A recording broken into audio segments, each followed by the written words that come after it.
Budak Gen Z, korang mesti tak kenal cendawan ni kan? Sebab lahir-lahir je korang kenal cendawan inoki. Mak ayang korang dulu susah-susah, ni lah dia orang makan. Pedas kan ayat? Sebab resepi hari ni pun pedas. Jom.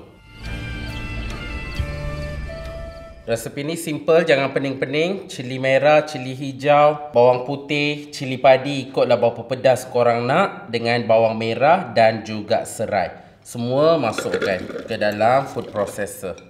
Lepas tu kita kisar dia ala kadar je. Okey, kisar sampai macam ni dah okey dah. Kita sekarang dah boleh start masak lah. Masukkan sedikit minyak masak. Masukkan bahan-bahan kisar tadi. Kacau. Janji jangan kacau kehidupan orang lain. Masukkan sedikit garam dulu. Nah, tengok sekali, inilah cendawan kukuh yang bukan semua tempat boleh dapat. Tapi kalau dapat, korang menghargai ikan lah. Nak lagi sedap, kita tambah bunga kantan. Nak lagi meletup, kita tambah daun limau purut.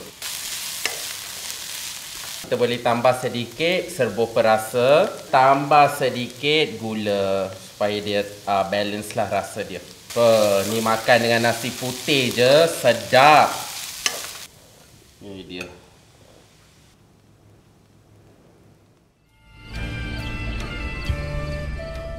Nah ni lepas masak, bubur atas nasi panas-panas gitu. And then jangan lupakan kicap masuri, lemah manis sedikit. Okay, jom kita makan. Selamat berbuka guys.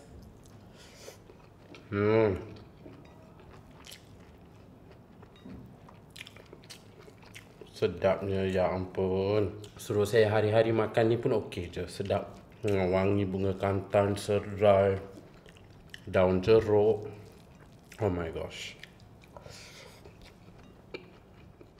Sehijau Ramadan.